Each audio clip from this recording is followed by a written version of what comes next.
A ética pastoral diz que quando você está num culto onde nem todo mundo é crente, tem alguém que não é crente ainda, você tem que fazer assim, ó. Eu saúdo a todos com a paz do Senhor e os visitantes com uma boa noite de salvação. Já ouviram falar disso? Aí como eu vi o Douglas entrando, aí eu queria dizer, eu saúdo a todos com a paz do Senhor, amém? E os visitantes com uma noite de salvação, tá? Para você, querido, viu? Deus tem um plano na tua vida, tá? Gente, Pai Senhor, sério agora, com pureza agora, Pai Senhor.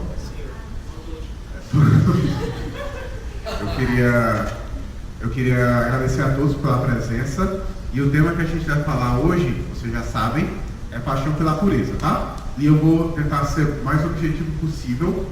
E pode passar, Alisson. O que é que a gente vai estudar, né? Bem, já que a gente vai falar sobre dois temas importantes, então a primeira pergunta que eu quero responder é o que é paixão. Depois eu quero responder a uma segunda pergunta, o que é pureza. A uma terceira pergunta, se nós somos puros. E a quarta e última pergunta que eu quero responder é como podemos amar a pureza. E aí daqui a pouco eu vou explicar o que a última pergunta como podemos amar e não como podemos nos apaixonar pela pureza. Eu vou explicar por que eu troco o termo paixão por amor, tá? Próximo. Eu queria começar com essa frase que eu gosto muito do puritano chamado Thomas Watson, e eu acho que tem tudo a ver com o tema que a gente vai estudar, né? Enquanto o pecado não for amargo, Cristo não será doce. Eu acho que tem tudo a ver com o contexto que a gente vai ver ao longo da noite, tá? Próximo. Bem, o que é paixão? Não passa agora, mas o que é paixão assim, na mente de vocês? Alguém tem ideia? O que é que significa paixão? Desejo vigoroso, desejo forte. É um desejo forte, né? Alguém mais quer falar alguma coisa? Ávila? Diz, Ávila, o que é paixão? Oh. Que tu tem por quem? Diz, João. É um encantamento. Isso, muito bem. É um cantaceiro, né? Bem, eu achei bacana o que a Ávila disse. Todos acertaram, mas eu queria focar na resposta da Ávila. A paixão, ela é um sentimento. E sentimentos, como vocês sabem, eles são inconstantes. Ou, o termo técnico para isso, eles são volúveis. O que é algo volúvel ou inconstante? É uma hora ele está em evidência e uma hora ele não está em evidência. Então a raiva, geralmente quando você está andando aqui na rua, aí arranca o chaboque do dedo assim na calçada, tropeça, quase cai, e aí você fica com muita irritação, mas passa 1 hora, 2 horas, e o natural é que você não esteja mais com raiva, certo? Se você for uma pessoa normal, né? E aí quando você está magoado, a tendência também é isso passar. Quando você está triste, ou então quando você está mesmo muito feliz ou alegre, a tendência é que isso, você tenha picos de alegria, picos de tristeza, picos de ansiedade, picos de paixão, mas que em algum momento isso vai o quê? Estabilizar. Porque sentimentos são assim, eles vêm e vão, eles são volúveis. Então a paixão, pode passar, ela é um sentimento, tá? E isso tem que ficar bem claro. Ela é um sentimento. Próximo. E pode ter um alvo bom ou não. As pessoas costumam dar uma conotação muito negativa para a paixão, né? Não, eu não tenho paixão, eu tenho um amor, né? Faz essa diferença como se fosse uma coisa boa e a outra coisa ruim. Quando na verdade as duas coisas são muito boas. Você pode tanto ter uma paixão por algo bom, como você pode ter paixão por algo ruim. Ou você pode amar algo bom e amar também algo ruim. O problema não é o caminho, o problema é o alvo. Então, se eu for apaixonado por uma pessoa que vai me levar para longe de Cristo, isso vai ser um desastre na minha vida. Ou eu posso amar os meus bens materiais, e isso vai ser um desastre na minha vida. E aí eu quero fazer a diferença. Eu já expliquei muito isso aqui para vocês ao longo das nossas conversas, mas eu vou bater nessa tecla só uma vez, caso alguém não saiba essa diferença. Amor e paixão, qual é a diferença? A paixão, ela é um sentimento. O amor é uma decisão. Eu muitas vezes não escolho me apaixonar por algo ou alguém. Eu posso alimentar ou não isso, mas geralmente não é uma escolha. A decisão, o amor, ele necessariamente é uma escolha. Isso fique bem claro. O amor, ele é uma escolha sua. Você escolhe amar ou não algo ou alguém. Então, essa é a diferença. E é por isso que a partir de agora, eu não vou falar, o tema da palestra não vai ser mais paixão pela pureza. vai ser amor pela pureza. Porque vai ter dias, para mim e para você, que você vai acordar e você não vai ser apaixonado pela pureza. Você vai acordar, né, bocejar e vai dizer, Senhor, vontade de pecar. Vai ser assim, com todo mundo. Vai, não dia não que vai. Você vai acordar com aquele dia, naquele dia que você vai acordar com um carnal, que se Satanás passar no meio da rua, você vai dar um cheiro nele. Porque todo mundo, irmão Márcio, se escandalizando ali. Está dizendo amanhã, eu não estou entendendo por quê. Então vai ter aquele dia que você vai acordar e você não vai estar afim de ser puro. A sua natureza pecaminosa vai falar muito, muito, muito alto. Nesses dias, quando você acordar assim, o que vai sustentar a sua busca pela pureza não vai ser a paixão, não vai ser o seu sentimento, vai ser o quê? O seu amor. Amor por quem? Daqui para pouco eu falo, tá? Próximo. Devemos não somente ter paixão pela pureza. Não estou dizendo que é errado você ter paixão pela pureza, mas você deve amá-la, né? Complementando o que eu acabei de falar. Pronto, próximo. Então o que é pureza? Eu já falei o que é paixão, é um sentimento, né? Passageiro, aquela coisa toda. E agora vamos falar sobre o que é pureza. No dicionário ele tem as seguintes definições. Vamos ler. Próximo. É uma condição, ou um estado, ou qualidade do que é puro, límpido, limpo, né? Não tem misturas ou impurezas. E tem uma outra definição também. É a virtude do que não tem maldade e nem malícia. Ou, em outras palavras, é a candura, sinceridade. É a descrição do Biro, né, gente? Todinho aqui, ó. Todinho ele, né, Biro? Amém por isso? Pronto. Mas na Bíblia nós temos outras definições também. Próximo slide. O que é pureza na Bíblia? Ela é primeiro associada com Deus e o seu Filho Jesus. Ele vai dizer assim, porque Deus não nos chamou para impureza, mas para a santidade. Próximo. E todo aquele que nele tem esta esperança, purifica-se a si mesmo, porque ele é puro. Então, é um dos atributos de Deus, é a santidade. Ou, em outras palavras, a gente pode falar pureza, tá? Próximo. Nós somos puros? Aí é a pergunta que não quer calar. Eu e você, nós somos puros? Sim ou não? O que é que vocês acham? Sim? Quem acha que sim, levanta-se a mão. Quem acha que não, levanta-se a mão. Agora eu vou refazer a pergunta, porque a minha pergunta está ambígua, tá? Em nosso estado natural, óbvio, né? Em nosso estado natural, nós somos puros. Quem acha que sim, levanta a mão. Acabou a dúvida, né? Quem acha que não, levanta a mão. Todo mundo, agora ficou bem claro. Em nosso estado natural, nós não somos puros. Vamos lá, próximo. Definitivamente não. Próximo. Em Gênesis capítulo 3, você vai ter uma das narrativas mais importantes da Bíblia, que é a queda. O que foi que aconteceu? Todos nós já conhecemos bem essa história, né? A Eva, ela foi confrontada no conhecimento dela acerca da promessa de Deus, né? Deus deu um mandamento para Adão e Eva, né? Na verdade, ele deu um mandamento para quem? Para Adão e Eva, não. Deus deu um mandamento para Adão. Eva pegou de repasse. Provavelmente Eva foi ensinada por Adão, né? Porque você vai ver isso bem claro. Deus chegou para Adão e deu um mandamento. Eva sabia porque Adão tinha falado para ela. E aí quando Satanás foi tentar, a serpente foi tentar, qual dos dois ele procurou primeiro? Eva. Procurou Eva. E aí ele falou, olha, o que foi que Deus falou? Olha só, interessante. Aqui a gente conhece a dinâmica do pecado até hoje. Até hoje a dinâmica do pecado é essa. O que foi que Deus falou? Aí a Eva vai e repete. Ele falou que nós devemos aproveitar tudo, exceto nós não podemos comer a árvore do conhecimento do bem e do mal. Ela repete o que Deus falou. Aí o que é que o Satanás vai falar? A serpente vai fazer? Vai confrontar a palavra de Deus. Até hoje, quando Satanás quer nos tentar, ele faz exatamente a mesma coisa. Ele vai no seu coração e vai tentar desmentir aquilo que a palavra de Deus já afirmou para você. Seja por meio de uma falsa informação sobre sua identidade ou uma falsa informação sobre as promessas que tem para você. Das duas, ele vai atacar uma dessas duas coisas. E aí ele vai desmentir aquilo que Deus falou para você anteriormente. Tem um teólogo, eu esqueci o nome dele, mas ele tem uma fala que é muito interessante. Ele diz que todo pecado, a raiz dele é a incredulidade. Todo pecado tem uma raiz só, a incredulidade. Então, por que ele diz isso? Porque quando eu decido dar ouvidos a Satanás, no fundo, eu estou sendo incrédulo com aquilo que Deus falou. Então, por exemplo, quando um jovem, um moço, um rapaz, ele decide ter sexo antes do casamento, ele sabe que Deus não se agrada disso, ele é fiel a Deus, ele tem uma vida com Deus, mas ele decide ceder a essa tentação. No fundo, ele não acredita que Deus pode satisfazer ele em todas as áreas da vida dele. E é por isso que ele vai querer ter relações sexuais antes do casamento.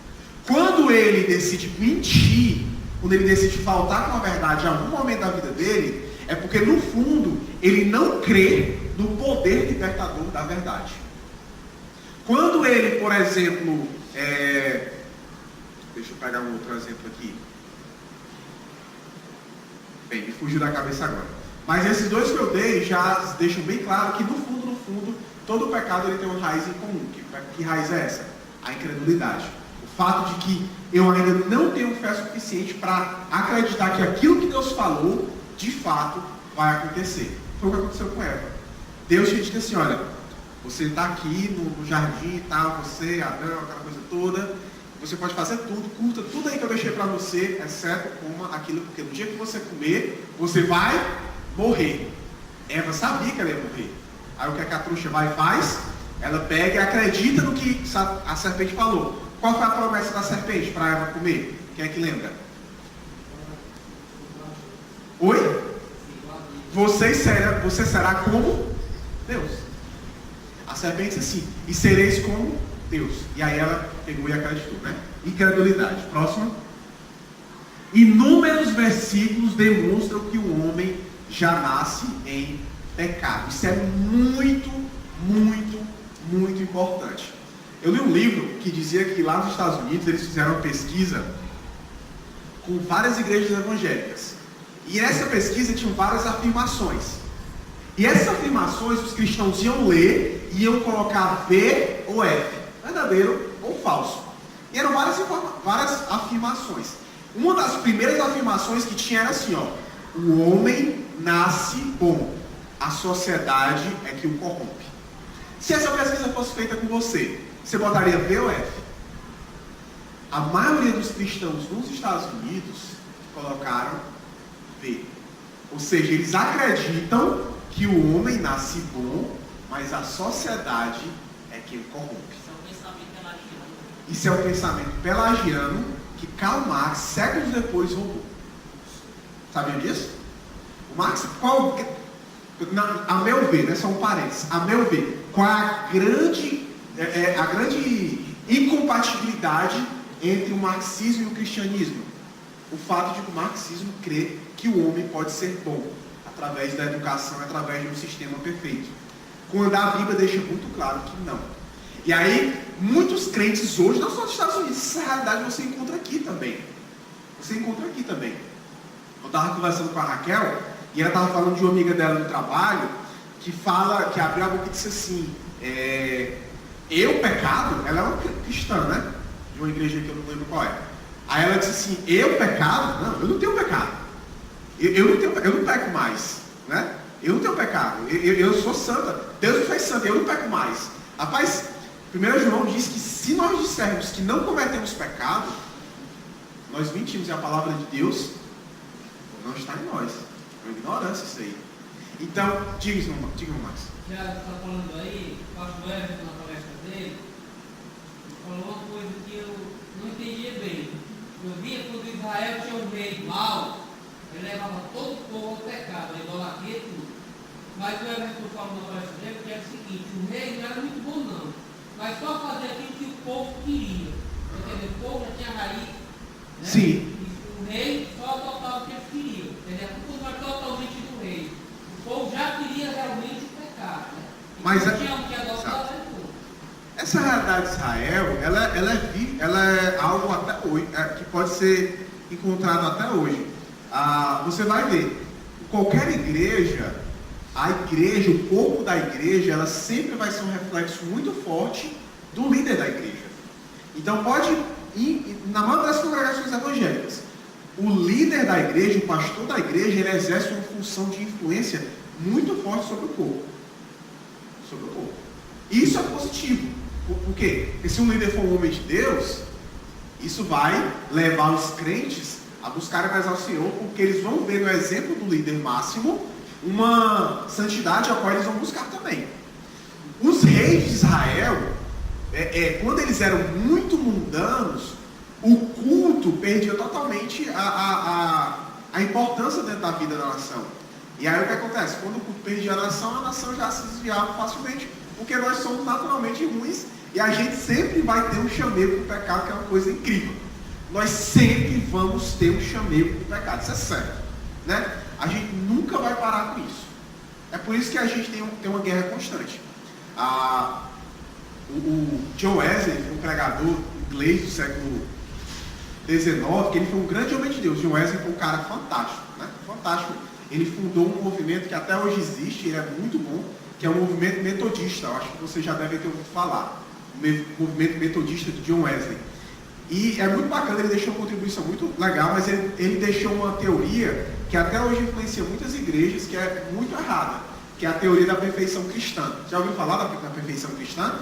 Ele diz que os crentes, quando eles chegam a um nível de maturidade maior, mais elevado, eles param de ter vontade de pecar.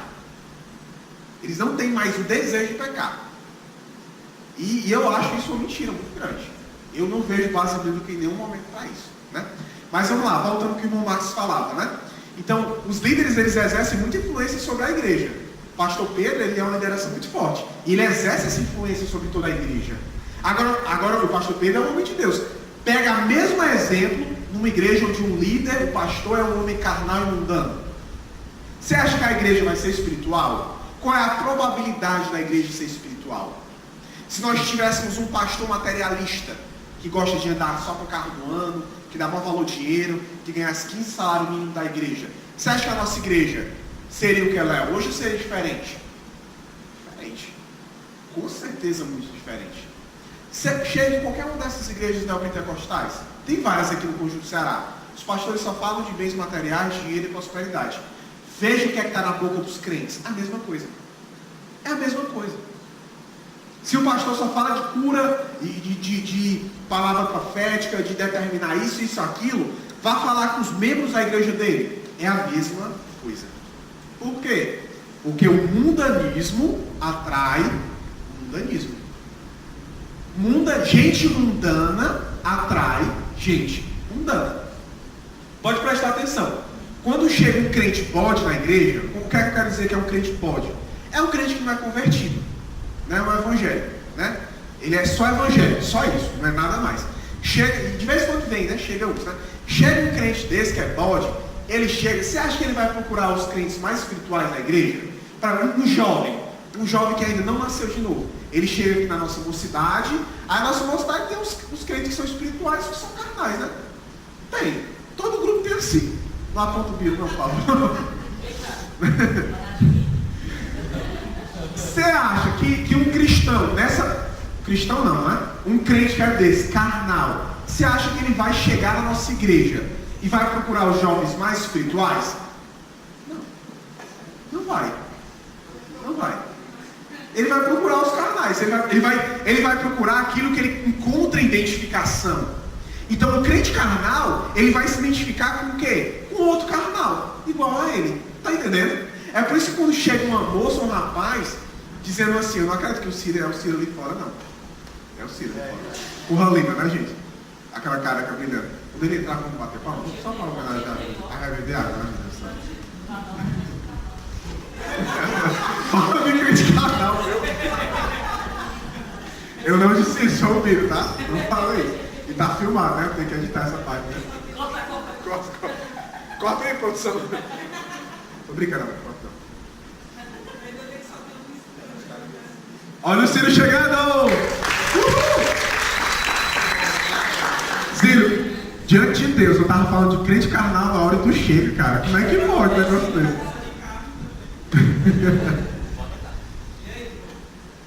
Amém. Sente aí quietinho, depois você fala pro pessoal.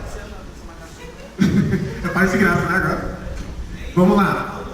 É por isso que quando uma moça ou um rapaz chegando assim, chega e diz assim, ah, mas eu estou encantada por alguém que é assim, assim, assim, assim, mas não é crente. Aí antes eu perguntava o que é que você vê numa pessoa que não é crente. Hoje eu não pergunto mais. Por quê? Porque eu sei.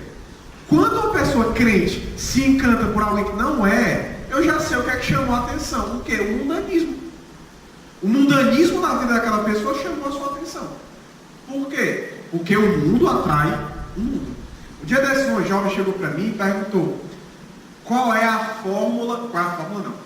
De que maneira eu posso atrair alguém de Deus, alguém espiritual e alguém com muitas qualidades para a minha vida? Simples, seja isso. Seja isso. Seja alguém de Deus, espiritual e que tenha muitas qualidades. E aí necessariamente você vai atrair alguém dessa natureza para você. Agora, se você for nas palavras de Paulo, esteiro, patai, esteiro. Essa é a grande verdade, tá? Vamos lá. Hã? Maldade. Ela pensa que não vai estar impune a justiça de Deus.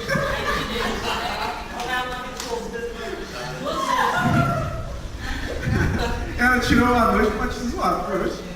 Vamos lá. Olha o que é que. Vamos pegar aqui uma coleção de versículos que falam, que vão corroborar essa ideia de que todo homem, toda mulher nascem necessariamente corrompidos ou corrompidas pelo pecado. Todo mundo nasce corrompido pelo pecado, tá certo? Não existe quem não esteja fora dessa situação, tá? Vamos lá, Eclesiastes capítulo 7, versículo 29, diz assim, ó: veja, isso eu achei, que Deus fez o homem reto, mas eles buscaram muitas astúcias. Próximo. Mas não leves o teu servo a julgamento, pois ninguém é justo diante de ti. Próximo. Romanos 3:23, pois todos pecaram e estão destituídos da glória de Deus. Próximo. Não há ninguém que não peque. Não há ninguém que não peque. Próximo. Todos nós, como ovelhas, nos desviamos. Cada um se desviou por seu próprio caminho. Próximo. Se afirmamos, aquele versículo que eu falei, né? Se afirmarmos que estamos sem pecado, enganamos-nos a nós mesmos e a verdade não está em nós. Se afirmarmos que não temos cometido pecado, fazemos de Deus um mentiroso e a sua palavra não está em nós. Próximo. Ou seja, todos nós somos culpados, tá? Não há ninguém que seja inocente. Se você quiser conhecer mais essa doutrina, você dá um Google e coloca assim: depravação total. Decora esse termo, tá? Depravação total. É a doutrina bíblica que explica que o homem ele é totalmente perdido, corrompido e depravado. Quando eu falo depravação total, eu quero que você entenda o seguinte: essa doutrina fala, não é que o homem possa fazer todo o mal que vinha na cabeça dele, tá? A depravação total diz que o homem está totalmente depravado, no sentido de que suas emoções, seu intelecto e o seu corpo estão corrompidos. Ou seja, não há uma área do ser humano que não seja afetada pelo pecado. É por isso que muitas vezes você vai encontrar gente que sofre perturbação na alma, ou seja, no sentimento, gente que no seu sentimento ela está sendo perturbada, ela está enfrentando uma tristeza muito profunda, uma ansiedade muito profunda, ou um medo muito profundo, e existem pessoas que os sentimentos não estão sendo afetados, mas os pensamentos estão. Uma vez eu aconselhei uma jovem aqui da nossa igreja, que ela disse que estava assim, do nada na igreja sentada ali, ó, e vinha pensamentos na cabeça dela de ódio contra os outros e contra ela mesma. Pensamentos. Ela disse que não tinha raiva da pessoa, ódio, nojo, mas do nada ela olhava para uma pessoa e desejava que todo o mal do cosmos acontecesse na vida da pessoa. E ela às vezes estava em casa e ela falava para ela mesma: eu deveria me matar.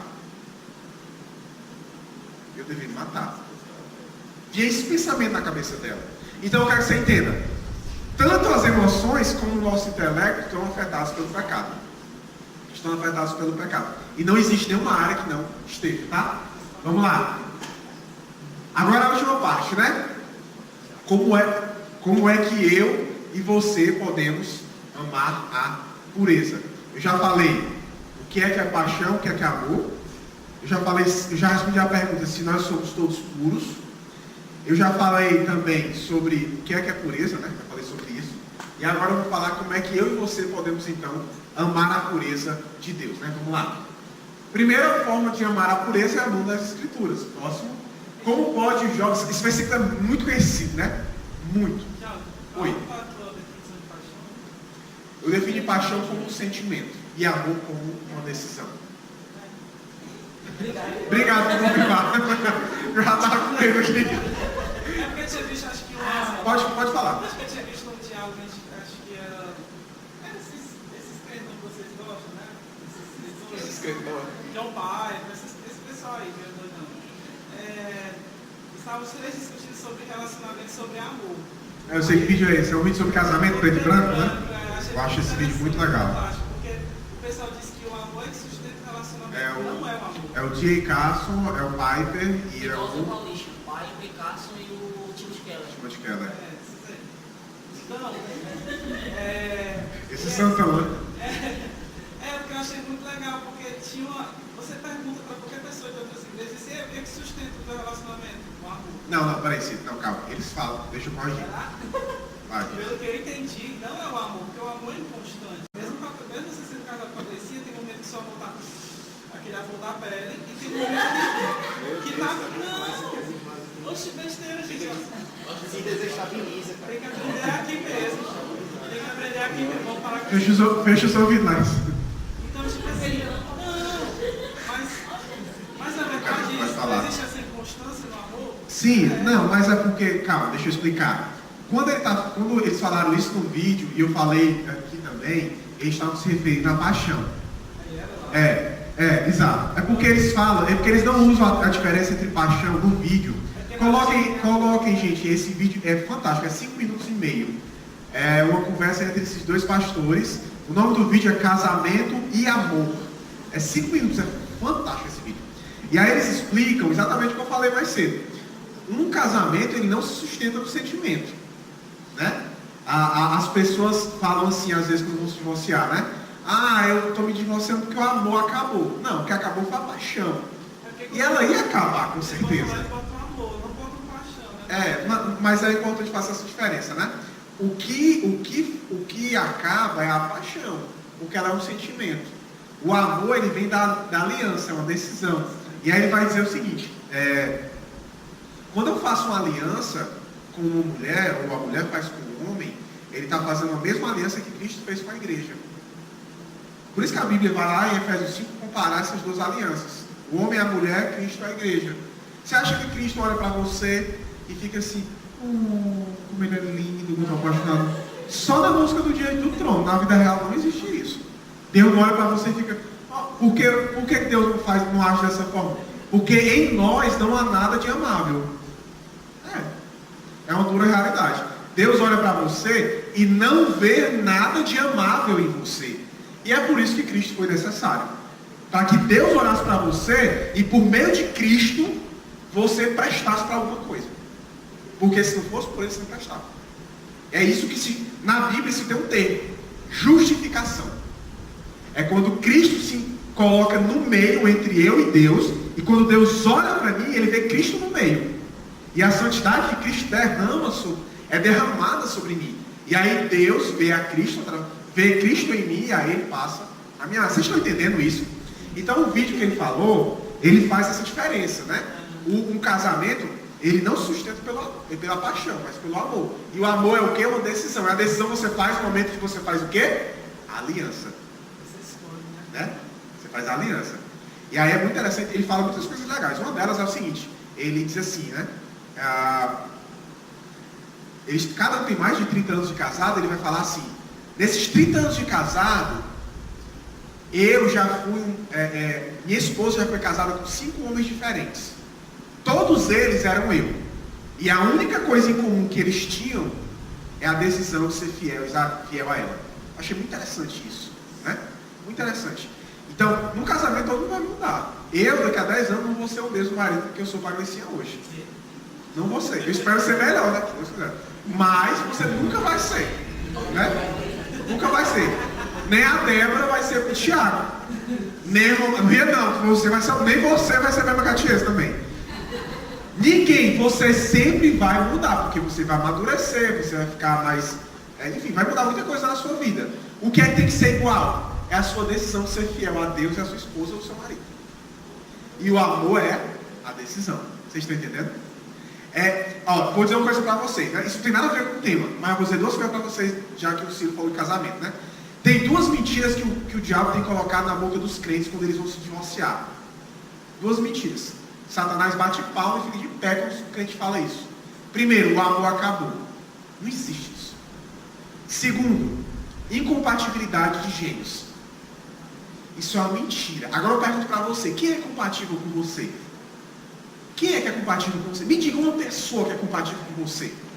Não existe, gente. Todo mundo é incompatível com o outro. Esse negócio de, é o meu jeito, tem gente que fala assim, o meu santo não bateu com o dele. Não existe compatibilidade e nem incompatibilidade de gente. Por quê? Todo mundo está na mesma.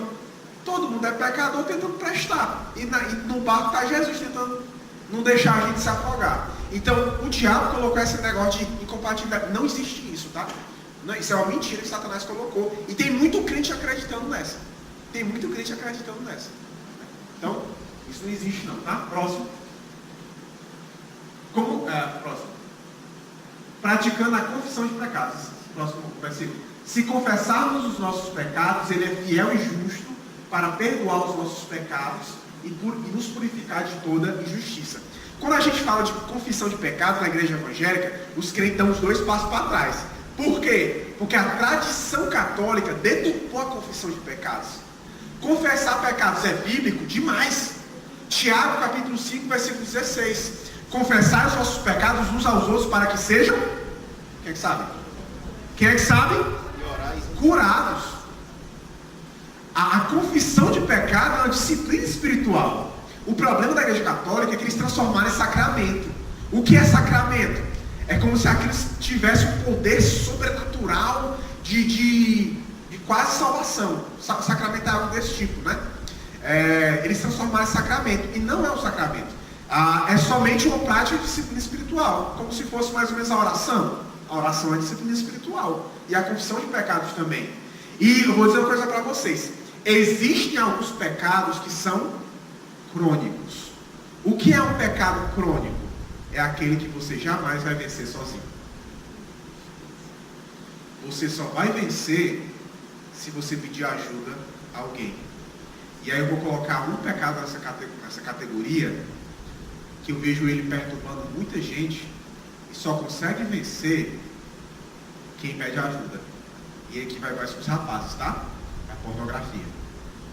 A pornografia, que é um pecado que assola muito a vida dos meninos, é um pecado que só é vencido quando você compartilha ele, porque ele é crônico. Em relação ao tabu, Diga aí. Ciro veio para dividir, né? Não, mas é porque ele fala assim muito para os meninos, mas tem muita menina viciada em pornografia, gente, por incrível que pareça. E é uma coisa... Não, estou dizendo porque...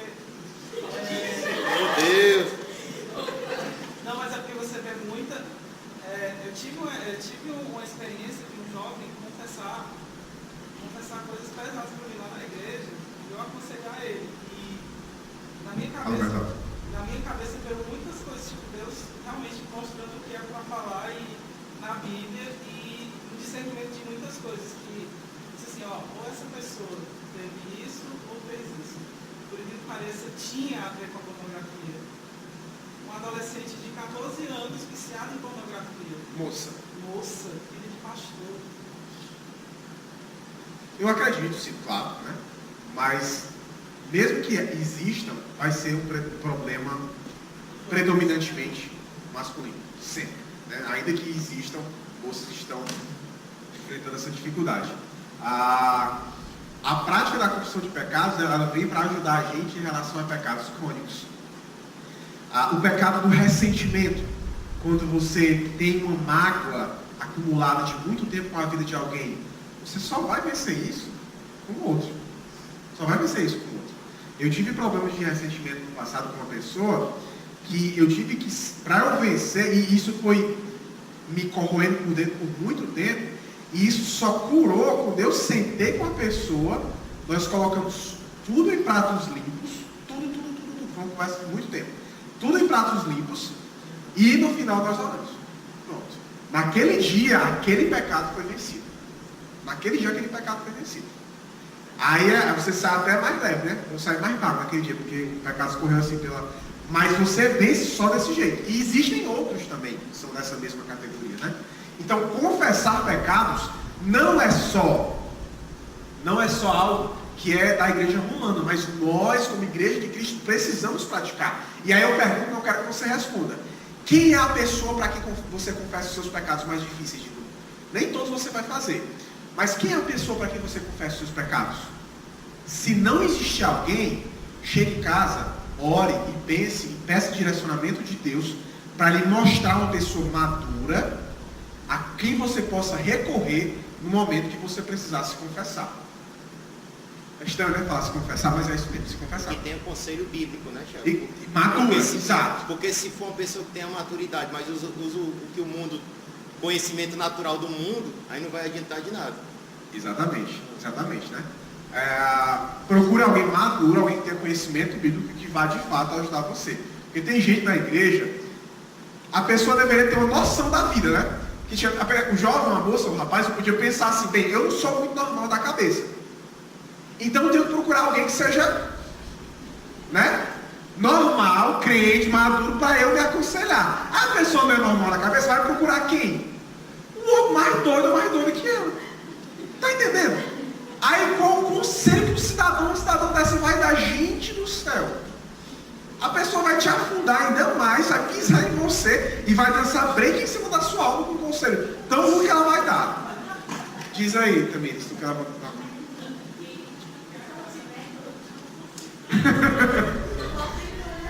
Eu perguntando, e agora, a postagem só tem dois, né?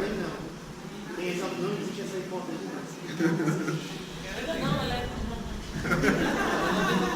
Tem um remanescente, tem um pequeno remanescente.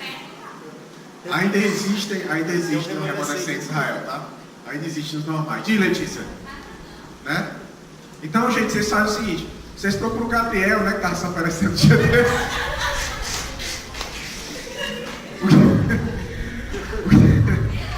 Se controla, por favor, tá? Vamos lá. Próximo. Só para falar a última coisa. Então, ó, gente, o que eu estou falando a respeito disso, é muito sério, tá? Tenham uma pessoa a qual você pode se aconselhar e confessar os seus pecados.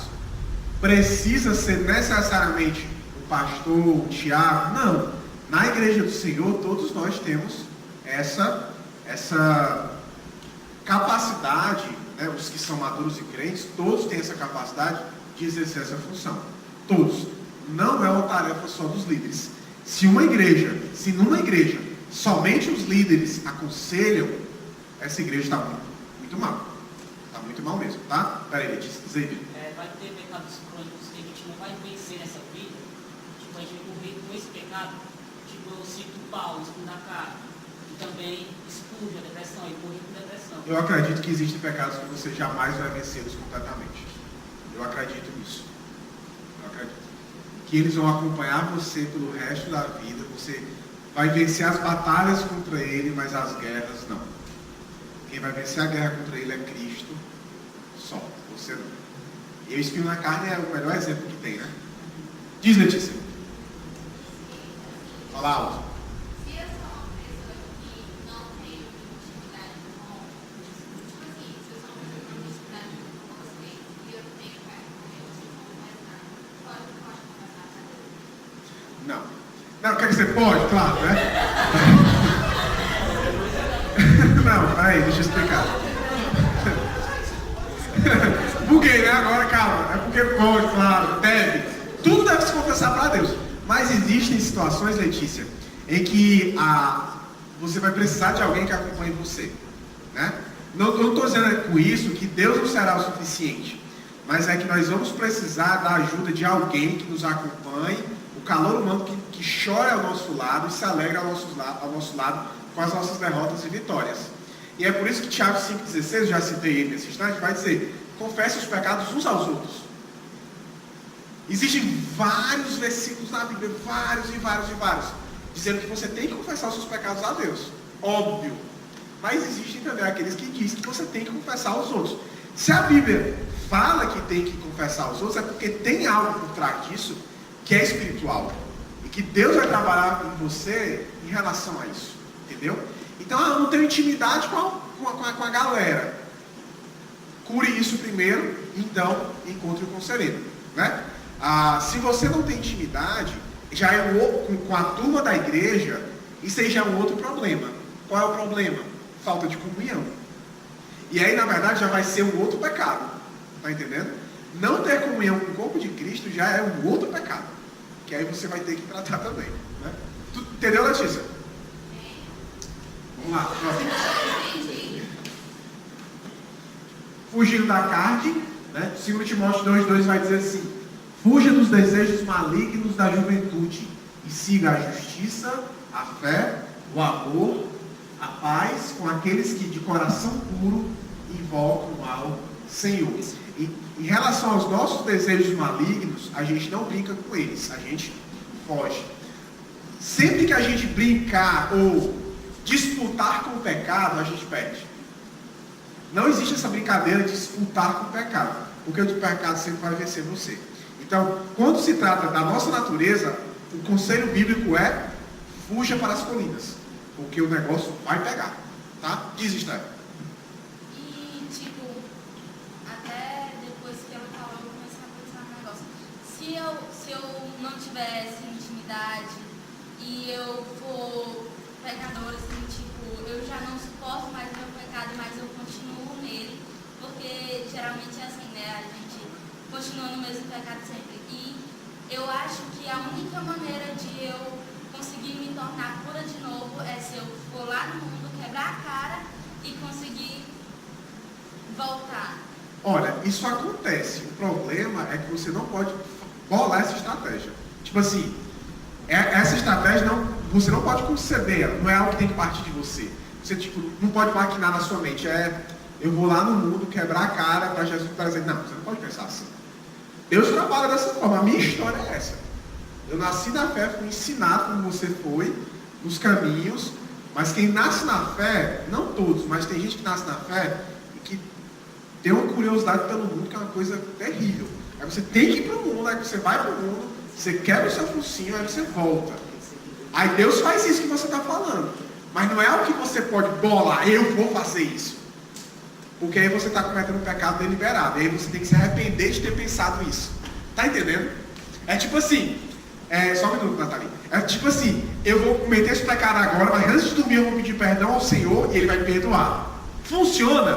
Não. É um agravante isso daí. Isso aí você tem que pedir perdão pelo pecado e por ter planejado pecar para depois Deus perdoar. Assim, Deus, ó. Vamos dançar. Saiu forte. Tá entendendo? Você tem que pedir perdão pelo ato em si de ir para o mundo, como você ter pensado em fazer isso. Porque no fundo, quando você faz isso, você está querendo fazer Deus de trouxa. Tá entendendo? Ficou claro? Deu para entender? Nathalie. Isso aí que ela diz é muito mais perigoso do que se parece. Por exemplo, um menino entrou na assunto da pornografia. Eu vou sair da igreja para ele assistir pornografia, mas depois eu vou voltar para a igreja. Só que ele começa a assistir pornografia, depois ele começa a se relacionar sexualmente, depois ele procura garota de programa. Exato. Então, às vezes, o nosso pecado crônico, às vezes, esse pecado que fica na nossa cabeça é uma porta para a gente se afundar mais ainda. Diga, Ciro. E aconteceu isso. Lembra daquele jovem que eu te falei, que Sim. eu falava no áudio? Sim. Ele infelizmente conheceu o mundo, né? Por um final de semana. Porque, tipo, a gente lutou, eu era o líder de célula dele, lá de trabalho com células, né? Pequenos grupos. E ele ficou algo crônico na vida dele. Realmente, ele tinha começado a ter esse desejo de conhecer o mundo sem ter essa necessidade. tanto eu e o próprio discipulador dele estavam falando, olha, não precisa, não é legal, a gente já experimentou algumas coisas, então a gente faz isso, tal. Não é legal fazer isso, mas o cara, ele realmente quis. Ele aproveitou a situação, entrou na faculdade e 18 anos, foi influenciado e em um mês praticamente. E o cara, em um mês da faculdade, o cara, foi a segunda queda dele em menos de 6 meses. Mas a primeira queda ele não caiu, ele não experimentou, ele teve medo de ir e não voltar.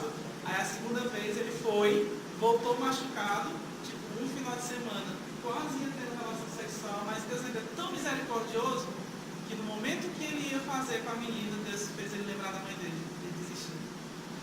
Por incrível que pareça, o testemunho dele. E a gente tem... E é tão triste, porque pensa no líder de vocês.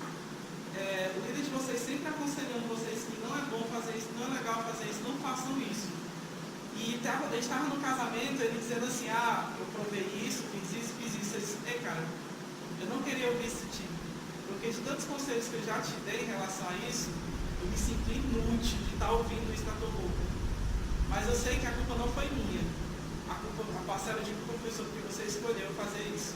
Mas é um sentimento tão ruim para o líder de célula, para o líder estar ouvindo ele dizer que fez isso, aquilo, você tendo aconselhado ele, sabe?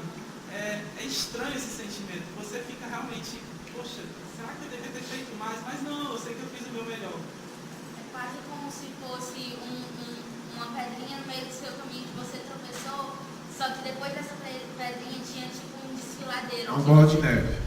Que você tropeçou naquela pedrinha e saiu caindo até o final do desfiladeiro.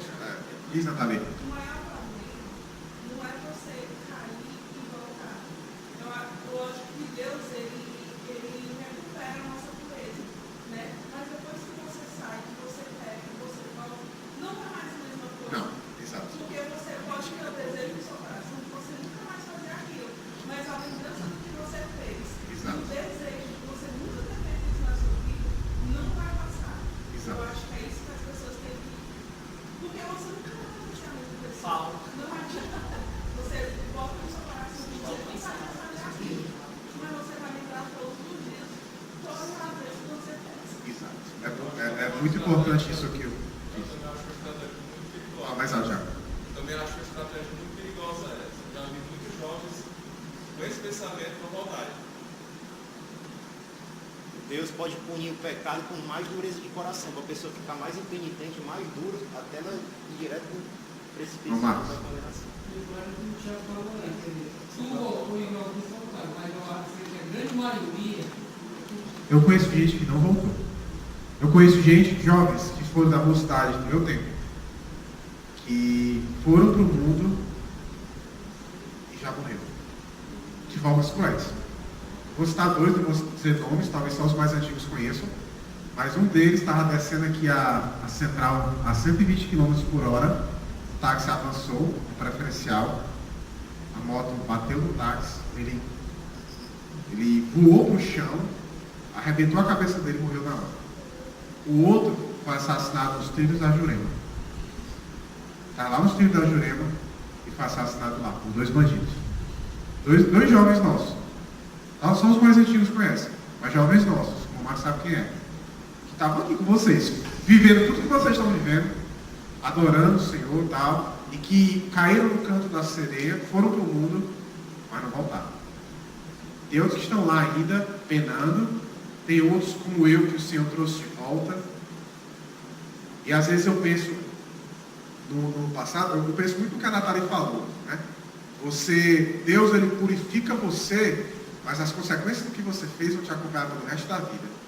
Tem gente que acha, eu não concordo, mas tem gente que acha que o espinho na carne de Paulo era a lembrança aterrorizante dos crentes que ele matou. Tem gente que acha que é isso. Que ele matou tanto crente, depois ele se tornou um, que aquilo aterrorizava ele dia e noite. Os irmãos em Cristo, que ele matou de forma terrível. Eu não acredito, mas isso ilustra bem. Você se converte, você tem uma nova vida, uma nova esperança, mas o que você fez para trás, aquilo ali Deus perdoou, Deus jogou no mar de esquecimento, mas ele esqueceu, você não.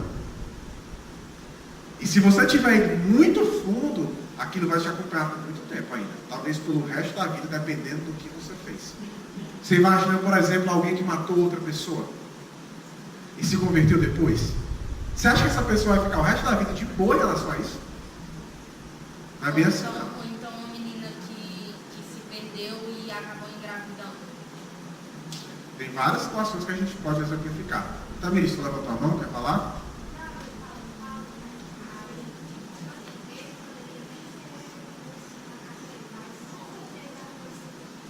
Com certeza. Ainda que não seja isso na carne, ele sofreu com isso.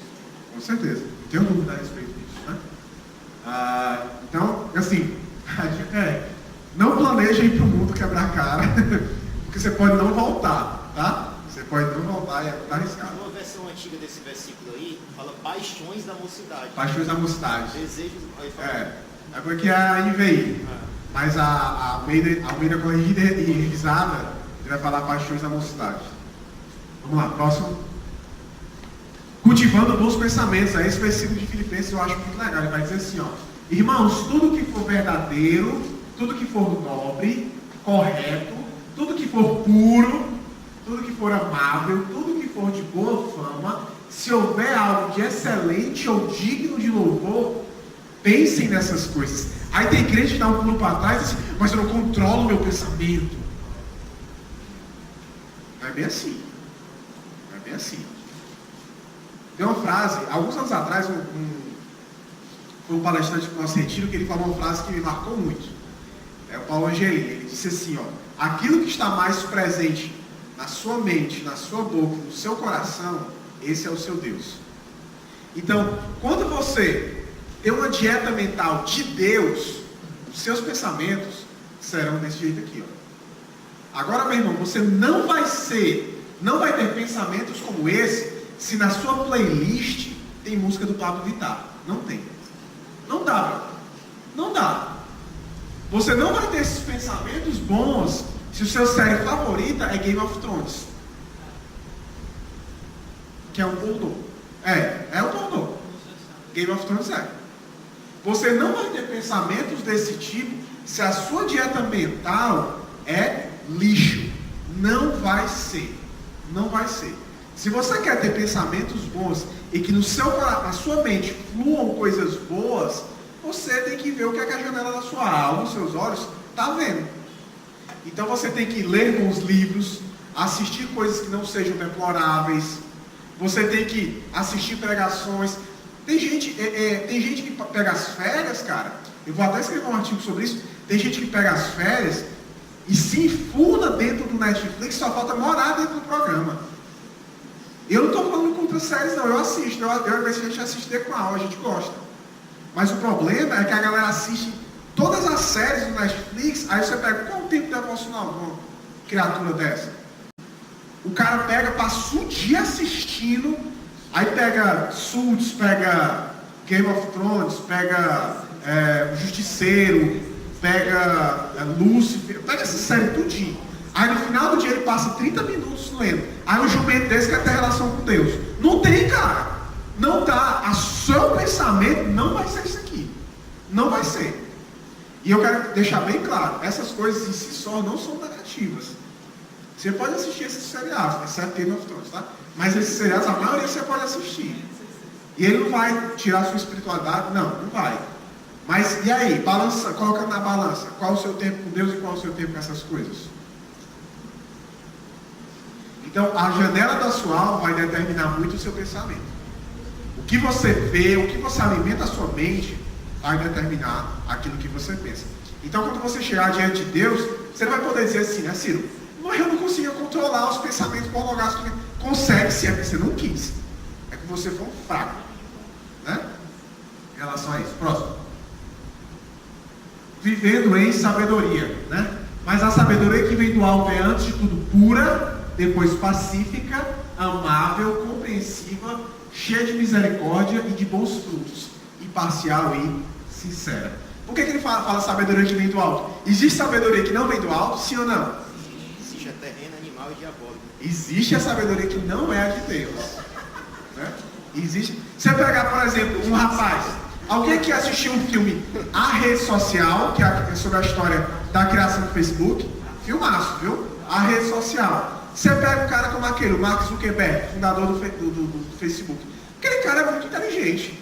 Sabedoria daquele cara tem demais. Agora, é divina? É de Deus? Vem do alto? Negativo. É sabedoria quase diabólica. É sabedoria que vem de Deus e a outra que vem lá do trono do Game of Thrones, lá do diabo mesmo. Então, vai depender. A de Deus, ela tem essas características. Ela é pura, ela é pacífica, imparcial, sincera e por aí vai. Né? Então, você vai encontrar gente no mundo que é muito inteligente, que é sábia. Né? O dom da sabedoria não é esse, tá? O dom da sabedoria é a sabedoria que vem do alto. Mas tem gente sábia no mundo sim, com certeza, tá? Vamos lá, próximo. E lembre, acho que você não vai conseguir ler, né? Lembre-se de onde Deus te tirou.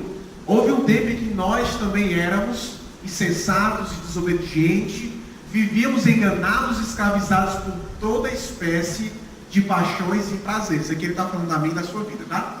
Vivíamos na maldade e na inveja, sendo detestáveis e odiando-nos uns aos outros.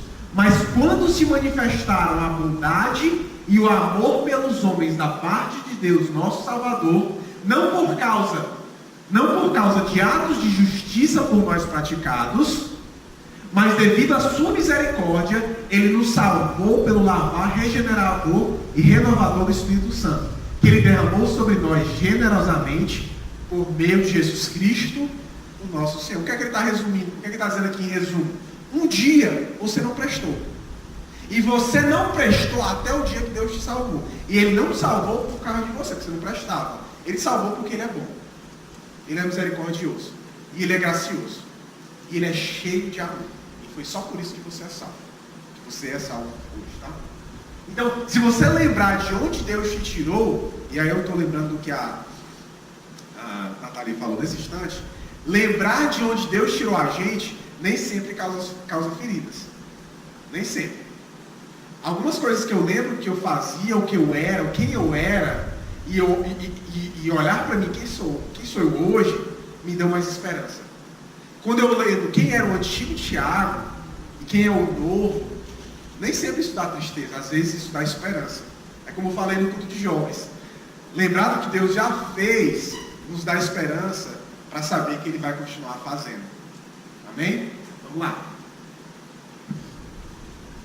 Aí eu gosto muito dessa música do Rodolfo, tá? Ele vai dizer assim, nessa música, quem dá mais, né? Há quanto tempo faz que o mundo já não satisfaz mais você?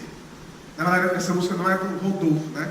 Assim, é do Rodolfo, mas não é. É do Rodox, que é a banda que ele formou antes dele, assim que ele se converteu. E ele faz essa pergunta na música que eu acho muito interessante. E aí eu quero que você responda para si mesmo agora, tá? Só para você mesmo. Há quanto tempo faz que o mundo já não satisfaz mais você? Porque quando nós somos puros, o mundo, ele perde valor.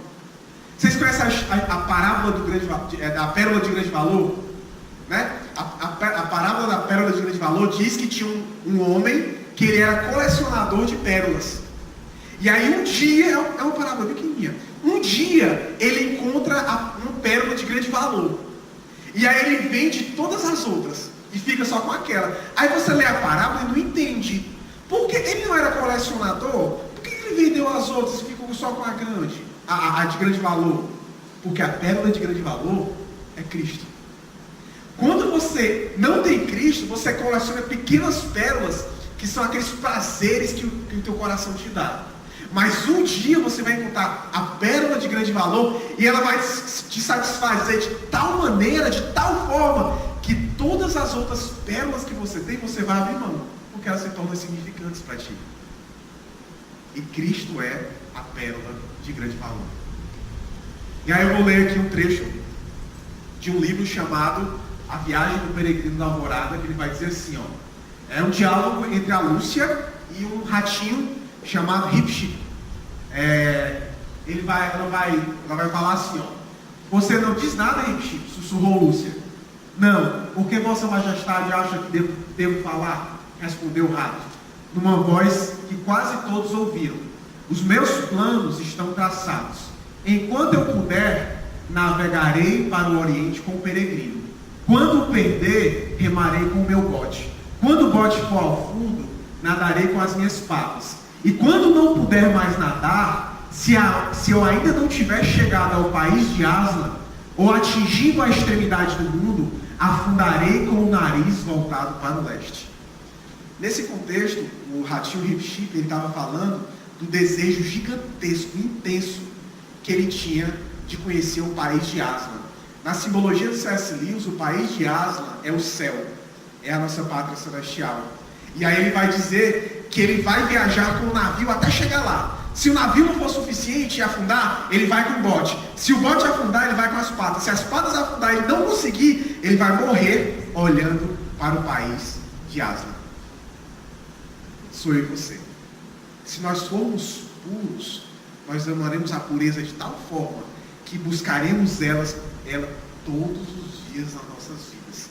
E se nós não conseguimos a pureza total, e nós não vamos conseguir, nós vamos morrer olhando para ela, porque lá está Deus, que Deus é a própria pureza.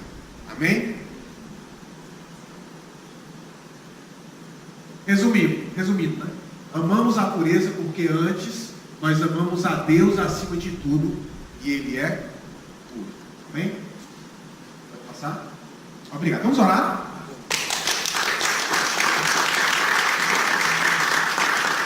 Vamos orar. Soberano Deus, nosso Pai, nosso Senhor, nós queremos glorificar, Senhor, teu santo e poderoso nome. Queremos te agradecer, Pai, por todas as coisas que tu tem feito por cada um de nós, Pai. Obrigado pela tua salvação, porque o teu Filho, Pai, Jesus Cristo, morreu na cruz do Calvário, Senhor, para nos transformar, para nos dar uma nova vida, para nos tirar, Senhor, de uma situação deplorável em que nós nos encontramos, Pai. Muito obrigado pela tua salvação, muito obrigado, Senhor, por todos os dias nos ajudar a sermos mais puros, porque pelas nossas próprias capacidades, Senhor, nós jamais conseguiríamos. De nós mesmos, Senhor, nós não temos condições de sermos puros, mas o teu Filho Jesus Cristo, o teu Espírito Santo, trabalha em nossas vidas e nos ajuda, Pai. Deus, eu quero te entregar a vida de cada um desses jovens que está aqui. Pai, purifica o coração de cada um deles, purifica a mente, os sentimentos, os pensamentos, derrama sobre cada um deles, Pai, um desejo intenso de ter bons pensamentos, de amar a tua palavra, de buscar conselheiros, confessar os pecados. Pai, ajuda esses jovens a viverem no centro da tua vontade todos os dias da vida deles, Pai, e nos faz mais puro em nome de Jesus Cristo, e nos prepara, Pai, nos prepara para aquele grande dia que nós aguardamos, que é o dia onde nós nos encontraremos contigo, Senhor, na tua pátria. O dia, Senhor, onde nós iremos terminar as labutas dessa vida, os sofrimentos dessa vida, Pai, e nós vamos rumo, Senhor, à nossa pátria de origem, que é a tua glória. E lá, Senhor, nós não precisaremos mais buscar a pureza, porque teremos corpos glorificados e viveremos junto ao teu lado, Pai. Em nome de Jesus, é isso que eu te peço. Amém. E graças a Deus.